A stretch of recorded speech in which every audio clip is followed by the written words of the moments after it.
करत करत अभ्यास ते जड़मति होति सुजान और रसरी आवत जात ते सिल पर परत निशान। नमस्कार मित्रों, आज हम आपके लिए लेकर के आए हैं एक ऐसा वीडियो जिसमें आपकी सफलता की कहानी छिपी हुई है। जी हाँ, आज हम इस वीडियो में आपको कुछ ऐसी बातें बताएंगे जिससे सीटेट आपका क्लियर होगा ही होगा। और खास करके ऐसे बच्चों के लिए, ऐसे छात्रों के लिए, ऐसे अभ्यर्थियों के लिए जिन्होंने सीटेट में संस्कृत विषय को लिया है, उसके लिए आपके लिए कुछ हम ऐसे बिंदु लेकर के आए हैं जिसके माध्यम से आप अगर तैयारी करते हैं तो सीटेट आपका क्लियर होगा ही होगा। इसलिए इस वीडियो का नाम ही हमने रखा कैसे पाएं 30 में 30।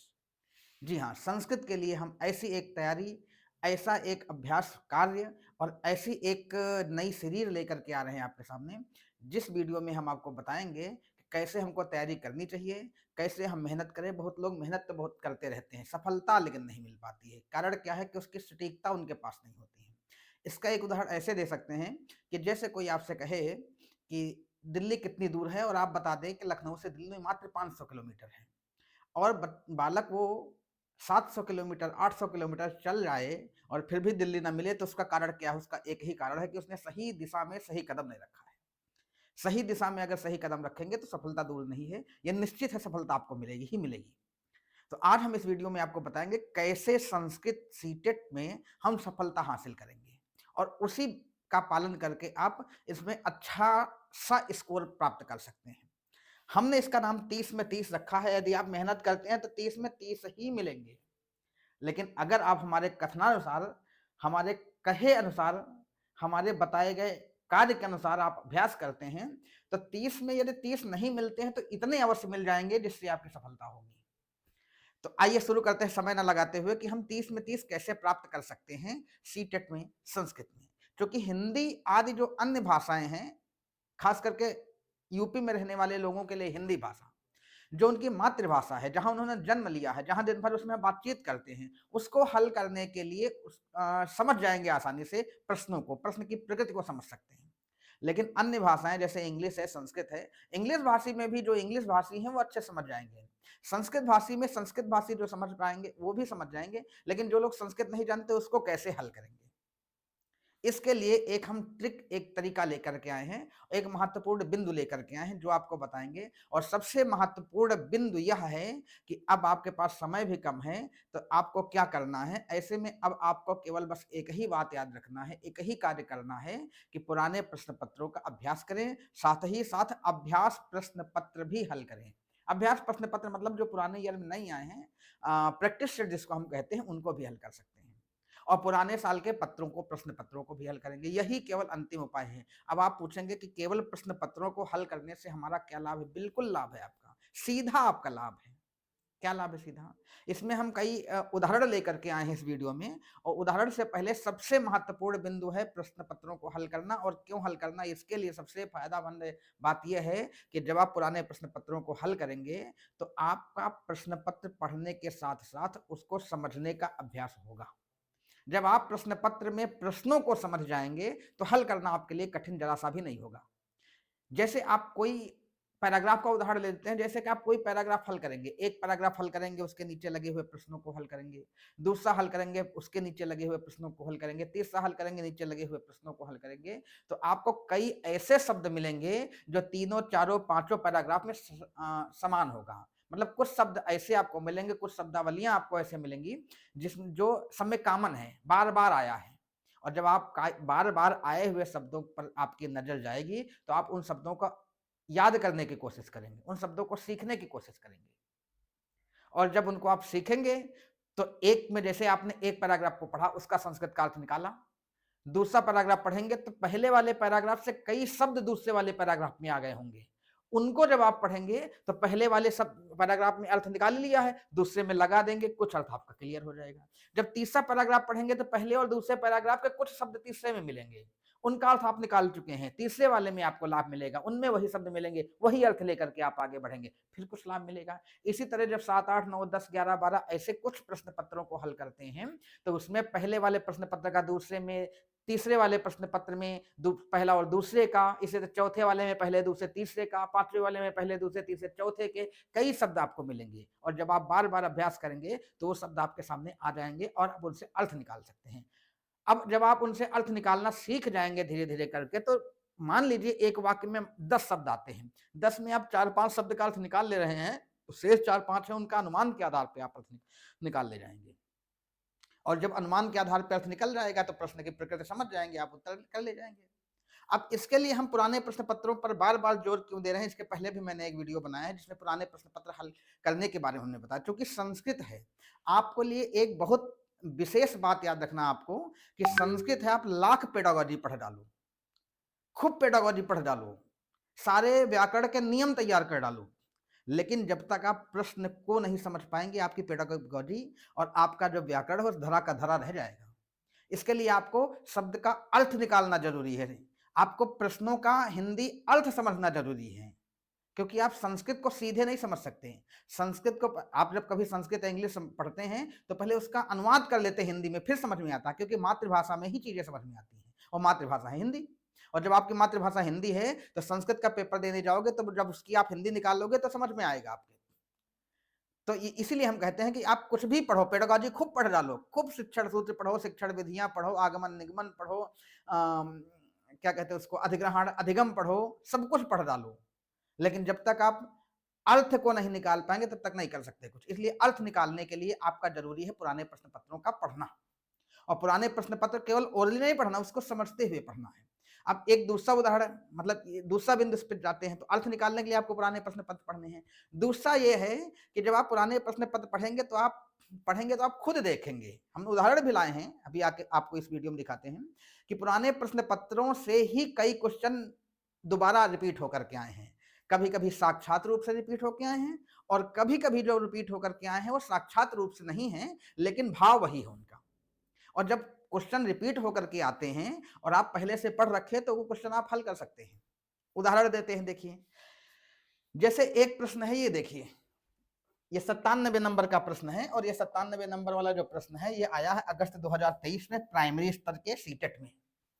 इसमें लिखा, काचित माता एतद वीक्षते यत तस्य बालकः यदा कदा तान प्रयोगान करोति यान स कदापि प्रौढ़ेभ्यः भगिनी भ्रातृभ्यः वा परिवारे नाशृणोति तस्याः विश्वासः एतत् अनुमोदयति। प्रश्न देखे कि कोई माता ये देखती है कि उसका बालक कभी कभी ऐसे शब्दों का प्रयोग करता है जिस शब्दों को उसने कभी अपने प्रौढ़ अर्थात बड़े लोगों से और साथ ही भाई या बहन से कभी परिवार में नहीं सुना है, तो उसका ये जो विश्वास है किसका अनुमोदन करता है। प्रश्न देखिए इसको, ये कब आया है, अगस्त 2023। मतलब माता अपने बालक के बारे में देखती है कि बालक कभी कभी ऐसे शब्द का प्रयोग करता है जिसका घर में किसी ने प्रयोग नहीं किया है, न कभी भाई ने, भ्रातृभ्य माने भाई ने, भगनी माने होता है बहन ने, कभी प्रयोग नहीं किया है, और न प्रौढ़ेभ्य, प्रौढ़ बड़े लोगों ने जो उनसे श्रेष्ठ है उन लोगों ने प्रयोग नहीं किया है, परिवार में नहीं सुना है, लेकिन बालक करता है। तो किसको ये जो विश्वास, उसका विश्वास है, ये किसका अनुमोदन करता है, कहां से आया, व्यवहारिकता से आया। घर में नहीं बोलता है कोई तो उसने अधिग्रहण नहीं किया है, मतलब सीधे घर में नहीं सुना है, बाहर से कहीं व्यवहार करता रहा होगा, वहीं सुन लिया, चला आया। अब अगला प्रश्न देखिए, कहां का, अगस्त 2023 का। अगला प्रश्न देखिए, अगला प्रश्न इसको पढ़िए, ये 145 नंबर का प्रश्न है, ये अगस्त 2023 1 से 5 का है। ये कहां का है, अच्छा, ये अगस्त 2023 1 से 5 का है, ये भी और वो भी। एक भाषा प्रथम का है, एक भाषा द्वितीय का। ये प्रथम भाषा में आया था और ये द्वितीय भाषा में, ये द्वितीय भाषा में आया है। अब जब दोनों जगह ये प्रश्न आया है तो देखिए, अब इसका प्रश्न को देखिए, एका माता द्वितीय कक्षा अध्यापकम कथयति, एक माता दूसरी कक्षा के अध्यापक से कहती है कि तया निरीक्षितम यत् तस्याः बालकः यदा कदा तादृशं भाषा प्रयोगम करोति यत् तदा कस्मादपि प्रौढ़ात् भगिनी भ्रातुः कदापि न सुता। मतलब एक अध्यापक से एक माता, अब देखो प्रश्न की प्रकृति वही है, प्रश्न दूसरी तरह से है, सॉरी, प्रकृति दूसरी तरह से, भाव वही है कि एक माता दूसरी कक्षा के अध्यापक से कहती है कि उसने देखा, निरीक्षण किया, देखा कि उसका बालक जब कभी ऐसी भाषा का प्रयोग करता है जिसको कभी भी उसने अपने बड़े लोगों, भाई बहन से नहीं सुना है, और जब कभी उसने सुना नहीं है तो फिर बताइए कि ये कहां से आया, एतत् कथम संभव, कैसे आया, कैसे संभव हो सकता है, इसका समीचीन उत्तर क्या है। दोनों का मतलब एक ही है, और जब दोनों का मतलब एक ही है तो रिपीट होकर प्रश्न आ रहे हैं। इसलिए हम कहते हैं जब पुराने पेपर जो पढ़े रहे होंगे, हमने कैसे पकड़ा, हम पेपर पढ़े देखे, तो पुराने पेपर पढ़ा तो उसमें रिपीट हो के आया, हमने देखा, और अभी तो ये फर्स्ट और सेकंड भाषा में रिपीट होके आया है। हो सकता है यही प्रश्न तुम्हारे सामने 2026 में जो होने वाला है फरवरी में सीटेट, उसमें आ जाए तो, क्योंकि प्रश्न ज्यादा कहां से लाएंगे, भाव यही रहेगा, हो सकता है प्रकृति बदल जाए भाव यही रहे। तो इस तरह पुराने पेपर पढ़ने का लाभ ये होगा। दूसरा एक उदाहरण देते हैं, क्या उदाहरण देते हैं, एक देखिए इस प्रश्न को देखिए, कतमा उपागमा पद्धति भाषा कक्षायाम बालकान तेसाम स्वाभाविकताम भाषाम भाषणाय प्रोत्साहयति। कौन सा उपागम है, कौन सी पद्धति है जो भाषा कक्षा में बालकों को उनके स्वाभाविक भाषा को बोलने के लिए प्रोत्साहित करती है। किस उपागम से बालकों की उनके स्वाभाविक भाषा को बोलने में प्रभावित करती है, कौन सा उपागम ऐसा है। इनके विकल्प देख लीजिए, प्राकृतिक, संप्रेषणात्मक, प्रत्यक्ष और सभ्यभाषिक विधि, 4 विकल्प हैं। अगला प्रश्न देखिए, इसमें जो भी प्रश्न है लेकिन विकल्प वही हैं। प्रश्न है यो वर्णानाम ध्वनि नाम च मध्य संबंध स्थापनाएं बलम ददाति सह साक्षरता शिक्षण उपागमो। जो वर्ण और ध्वनि के मध्य में संबंध स्थापित करने में बल देता है वह साक्षरता शिक्षण कौन का उपागम कौन सा है, इसमें भी वही लगभग है। नहीं, ये शायद प्रश्न यहां नहीं आया है, अच्छा प्रश्न बदल गया यहाँ पर, अच्छा हाँ वो प्रश्न बदल गया है, सॉरी कोई बात नहीं है, उसका उदाहरण हम आगे दे देंगे। प्रश्न बदला, लेकिन जो बताना चाहते थे वो यहाँ इस वाले में जो दूसरी बात बतानी थी वो आ गया है। यहाँ देखिए इस तरह का, देखिए इस तरह का ये जो 4 विकल्प दिए हैं, इस तरह का एक प्रश्न और है, चारों विकल्प के साथ वाला प्रश्न। तो जब हम पुराने पेपर पढ़ेंगे तो हमको पता चलेगा कि कौन कौन से विकल्प बार बार पूछे जा रहे हैं, और जो विकल्प बार बार पूछे जा रहे होंगे उन विकल्पों को हम अच्छे से तैयार कर लेंगे। विकल्प तैयार करने का मतलब यह है कि जैसे प्राकृतिक उपागम, संप्रेषणात्मक उपागम, प्रत्यक्ष विधि, सभ्यभाषिक विधि, ये 4 विकल्प हमने देखा था। एक और प्रश्न था शायद वो छूट गया है, इसमें वो इसमें नहीं आ पाया, कवर हो पाया है वो प्रश्न में, मतलब प्रश्न कुछ और था लेकिन विकल्प यही चारों थे। इसी तरह तीसरा भी प्रश्न हमने देखा, वहां भी यही विकल्प थे। 3 प्रश्न हमको ऐसे देखने में आए हैं जिसमें सेम विकल्प थे। इसका मतलब क्या, इसका मतलब यह है कि जो ज्यादा बार विकल्प प्रश्न पूछा गया होगा, ऐसे विकल्पों के बिंदुओं को हम अच्छे से तैयार कर लेंगे। जैसे प्राकृतिक उपागम, संप्रेषणात्मक उपागम, प्रत्यक्ष विधि, सभ्यभाषिक विधि, और साथ ही साथ ये है समस्त भाषा उपागम, व्याकरण, अनुवाद, पारिस्थितिकी उपागम, ध्वनि विज्ञान शिक्षणम। ये ऐसे बिंदु, एक बिंदु इसमें छूट गया है, वो है अधः ऊर्ध्वम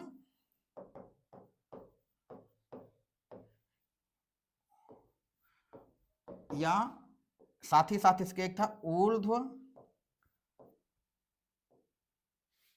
ऊर्ध्वाधा। ऊर्ध्व अधा का मतलब है ऊर्ध्वधा, और अधा ऊर्ध्व का मतलब भी वही है, दोनों एक ही चीज। ये विकल्प भी हमको कई बार देखने को मिले, बार बार देखने को मिलता है, जिसमें देखो उसमें हर दूसरे प्रश्न पत्र में एक बार मिल जाता है। इसका मतलब क्या, इसका मतलब ये है कि जो विकल्प आपको बार बार देखने को मिल रहे हों उन विकल्पों को तैयार करिए। विकल्प को तैयार करने का मतलब विकल्प के उन बिंदुओं को अच्छे से तैयार करना। आपको भाई सिलेबस सीटेट का बहुत लंबा, हम कहाँ से पढ़े क्या करें, तो हमने एक ट्रिक निकाली, एक तरीका निकाला, और हमने देखा, रिसर्च किया, अनुभव किया कि कुछ ऐसे बिंदु हैं जहां से पेपर में बार बार क्वेश्चन पूछा जा रहा है, उन बिंदुओं को रखा जा रहा सामने, उन बिंदुओं को लेकर प्रश्न बनाया जा रहा, वो बिंदु विकल्प के रूप में दिए जा रहे हैं, तो हम उन बिंदुओं को अच्छे से तैयार कर लें। अब जैसे ये 4 बिंदु हो गए, ये 2 बिंदु हो गए, और साथ ही साथ ये बिंदु हो गए। अब आप पुराने पेपर पढ़िए, देखिए जाकर के क्या ऐसा जो हम बोल रहे हैं वो सत्य है, बिल्कुल सत्य है, यही सत्य है। हम अपने मन से नहीं बोल रहे हैं, हम रिसर्च करके बोल रहे हैं, हम देख रहे हैं पेपर में, हम दिन भर पेपर पढ़ते हैं। पेपर पढ़ने से यही सबसे बड़ा लाभ है। पहला लाभ कि आप संस्कृत का हिंदी अर्थ निकालने का अभ्यास आपका होगा, अर्थ निकाल सकते हैं। दूसरा लाभ, अगर पुराने पेपर प्रश्न अगर आपके सामने टकरा गए, आने वाले पेपर में आ गए 1-2 प्रश्न, उसका सीधे लाभ मिलेगा। तीसरा लाभ, जो प्रश्न पत्रों में प्रश्नों में, पुराने प्रश्न पत्रों में प्रश्नों के विकल्प दिए गए हैं बार बार बार बार, उन बिंदुओं को आप तैयार करेंगे और उन्हीं से प्रश्न पूछा जाता है। आप भाई मान लीजिए अर्जन अधिग्रहण आपको तैयार किए हुए हैं, आपको अर्जन अधिग्रहण का सीधा प्रश्न देखने को बहुत कम मिलेगा। जो आप तैयार करें, अर्जन क्या है, अधिग्रहण क्या है, कहीं पेपर में ऐसा थोड़ा पूछा गया। यहाँ तो प्रैक्टिकली चलता है, थ्योरेटिकल नहीं चलता है। यहाँ तो बालक का उदाहरण दे दिया, बालक की माता का उदाहरण दे दिया जाएगा, पद्धति का उदाहरण दे दिया जाएगा, शिक्षक का उदाहरण दे दिया जाएगा। ये थोड़ा पूछा जाए अर्जन और अधिग्रहण और अर्जन में क्या अंतर है। अधिगम और अर्जन में क्या अंतर है? कौन सी शिक्षण पद्धति है? सीधा नहीं पूछा जाएगा, उदाहरण देकर पूछा जाएगा, इसलिए आपको उदाहरण के अनुसार तैयार करना है। ठीक है, तो ये प्रश्न पत्रों को तैयार करने का तरीका है, प्रश्न पत्रों को पढ़ने का लाभ है। जब आप पुराने प्रश्न पत्रों को पढ़ेंगे तो उससे ये सब लाभ मिलेगा कि आपका तैयार होगा आगे का। और केवल विषय को पढ़ने से नहीं, एक श्लोक संस्कृत में कहा गया है, शास्त्राण्य अधीत्यपि भवन्ति मूर्खाः यस्तु क्रियावान पुरुषः स विद्वान। शास्त्राण्य अधीत्यपि भवन्ति मूर्खाः, शास्त्रों को पढ़कर सब विद्वान नहीं, कुछ मूर्खों रह जाते हैं। और यस्तु क्रियावान सह पुरुषः विद्वान, जो क्रिया को करना जानता है वही पुरुष विद्वान है। बस इसलिए हम आपको बार बार कहते हैं पुराने प्रश्न पत्र पढ़ो। कई लोगों ने हमसे कहा सर बहुत कम समय है, क्या करें? कुछ ना करो, पेपर पढ़ो, पुराने प्रश्न पत्र पढ़ो, मटेरियल बहुत पढ़ डाले। और मटेरियल वैसे भी संस्कृत के लिए हिंदी में पढ़ोगे, संस्कृत में पूछा जाएगा, क्या कर डालोगे? हिंदी में पढ़ोगे, संस्कृत में पूछा जाएगा। उसका एक तरीका है कि संस्कृत में जो प्रश्न पूछा जाए उसका हिंदी में अर्थ निकाल लो, समझ जाओ बस। और अगर समझ गए अर्थ तो हिंदी कर भी पाओगे, नहीं तो आपकी पेडागोजी एक किनारे रखी रह जाएगी, व्याकरण सारी एक किनारे रखा रह जाएगा। व्याकरण में तो चलो पैराग्राफ में से जो प्रश्न आते हैं उनमें तो टिक लगा के कर ले जाओगे, अंदाजा लगा के करोगे वो भी। इसलिए आपको पुराने प्रश्न पत्र पढ़ना है। और इसके लिए हम जो है आपको एक सूचना भी साथ ही साथ देना चाहते हैं, ये आपको करना है, स्वयं करिए। और स्वयं नहीं कर सकते हैं, इसके लिए हम हमारे यूट्यूब पर तो हम वीडियो बना ही रहे हैं, यूट्यूब पर तो क्लासेस डाल ही रहे हैं, साथ ही साथ हम अपने ऐप पर एक नया बैच भी लॉन्च किए हैं। कौन सा बैच लॉन्च किए हैं? लक्ष्य भेदक बैच। और इस बैच में क्या है, इस लक्ष्य भेदक बैच में जो है, ये जो लक्ष्य भेदक बैच है, ये लक्ष्य भेदक बैच में हम आपको मटेरियल तो उपलब्ध कराएंगे लेकिन पढ़ाने के तरीके से नहीं, प्रैक्टिकल के तरीके से। ये जो लक्ष्य भेदक बैच होगा इसमें हम केवल और केवल आपका अभ्यास कराएंगे बस, इसीलिए इसका नाम है लक्ष्य भेदक, जो लक्ष्य को भेद दे। इसमें होगा क्या, इसमें हम पीवाईक्यू के माध्यम से, प्रीवियस ईयर जो क्वेश्चंस हैं, पुराने विगत वर्षों के प्रश्न हैं, उन प्रश्नों के माध्यम से आपको अभ्यास कराएंगे। कि तो जैसे यूट्यूब पर कराते ऐसे नहीं, ऐसे तो यूट्यूब पर चल ही रहा है, वहां आपको हम प्रश्न पत्र के माध्यम से अभ्यास इस तरह से कराएंगे कि जैसे मान लीजिए एक प्रश्न आया, यो वर्णानाम ध्वनिनाम मध्य संबंध स्थापनाय वलम ददाति सा साक्षरता शिक्षणम उपागम, ये हल कराएंगे। और साथ ही साथ इसमें जो 4 बिंदु आए हैं, 4 विकल्प आए हैं, इन चारों विकल्पों का विस्तृत व्याख्यात्मक हल कराएंगे। इससे क्या लाभ मिलेगा? इससे आप तो उस प्रश्न की प्रकृति को जानोगे ही जानोगे, ये जो बिंदु हैं इनका भी तैयारी करने में आपका लाभ मिलेगा। जैसे हमने अभी बताया कि जो बार बार बिंदु आए उनको तैयार करो, तो जो बार बार बिंदु आए उन्हीं को हम तैयार करेंगे, उन्हीं का मैटर हम आपको देंगे। भाई स्वतः आप मैटर ना इकट्ठा कर पाओ या स्वतः आप इनको ना हल कर पाओ, तो इसलिए जो बार बार प्रश्न आए, पूरा पीवाई को एक साथ नहीं कराएंगे, हर वर्षों से कुछ ऐसे प्रश्नों को हम चुनेंगे जो बार बार, जिनसे संबंधित प्रश्न या जिनसे भावात्मक रूप से जुड़े हुए प्रश्न या जिनके बिंदु बार बार आए हैं, विकल्प आए हैं, उन प्रश्नों को चुनेंगे और उस प्रश्नों के माध्यम से आपका पूरा कोर्स कंप्लीट कराएंगे। अब 4 विकल्प आ गए, इनमें चारों के बारे में आपको बताएंगे, समझाएंगे, पीडीएफ नोट आपको उपलब्ध कराएंगे। जैसे दूसरा एक उदाहरण लेते हैं, जैसे देख लीजिए, ये मान लो ये आया, ये प्रश्न आया, इसमें 4 दिया गया, प्राकृतिक उपागम क्या है, संप्रेषणात्मक उपागम, प्रत्यक्ष विधि, सव्यभाषी विधि, इसके बारे में आपको विस्तृत व्याख्यान के साथ करवाएंगे, व्याख्यात्मक हल कराएंगे, इन बिंदुओं के बारे में आपको बताएंगे उदाहरण सहित, तभी आप अच्छे से तैयार कर पाओगे। बाकी पुराने पेपर तो आप पढ़ सकते हो, ठीक है। तो हमारा जो लक्ष्य भेदक बैच स्टार्ट हो रहा है वो 1 जनवरी से स्टार्ट हो रहा है। 1 जनवरी 2026 से नया बैच ऐप पे स्टार्ट हो रहा है। ऐप कौन सा हमारा है? ऐप है ऋषिकुलम पाठशाला। ऋषिकुलम पाठशाला ऐप पे आप जाएंगे और वहां आप जो है हमारा प्ले स्टोर पे जाएंगे, ऋषिकुलम पाठशाला ऐप डाउनलोड करेंगे, उसमें जाएंगे, अंदर आपको कोर्स मिलेंगे, लक्ष्य भेदक बैच मिलेगा। इसकी फीस बहुत ज़्यादा नहीं रखी गई है, इसकी फीस तो वैसे जो है 199 थी, 99 थी, लेकिन इसको हटा करके मात्र 111 जो सब कार्यों में दक्षिणा ब्राह्मण को दिया जाता है वही बैच फीस रखी गई है। इसमें आपको हम पुराने प्रश्न पत्रों के साथ जो बिंदु आएंगे, विकल्प आएंगे, उनकी तैयारी करवाएंगे, कैसे आपको तैयारी करना है। साथ ही साथ इसमें 3 चीजें मुख्य होंगी। पहली चीज ये होगी इसमें कि हम विगत वर्षों के प्रश्न पत्रों का हल कराएंगे, वो तो लाभ मिलेगा। प्रश्न पत्रों में आए हुए महत्वपूर्ण विकल्पों का विस्तृत व्याख्यात्मक हल कराएंगे, इसका भी आपको लाभ मिलेगा। संस्कृत का सरल तरीके से कैसे अर्थ निकालें, यह भी आपको बताया जाएगा। और अनुच्छेद को हल करने का तरीका, ट्रिक व अभ्यास प्रश्न, ट्रिक के माध्यम से अनुच्छेद को हल करना बताएंगे आपको, ये सब आपको बताएंगे। इनको ये सारी चीजें आपको उस बैच में मिलेगी और क्लासेस केवल आपकी सप्ताह में 6 दिन चलेगी।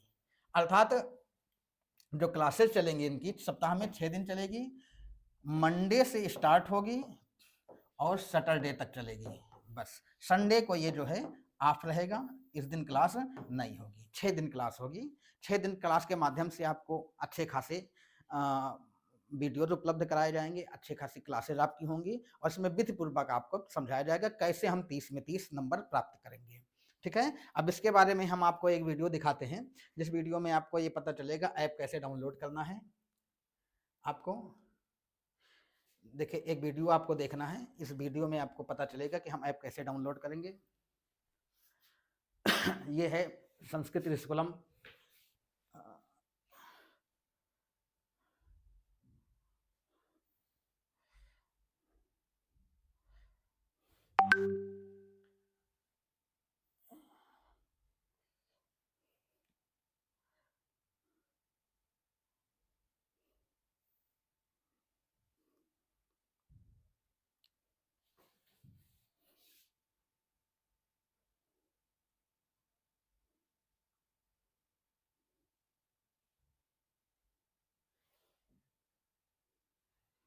थोड़ा बैक हो गए, इसको फिर से स्टार्ट करते हैं।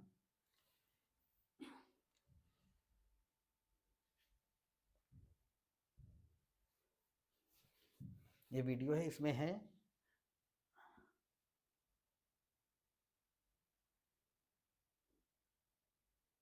वीडियो ओपन नहीं हो रहा है, ऐसा क्या कारण इसका है।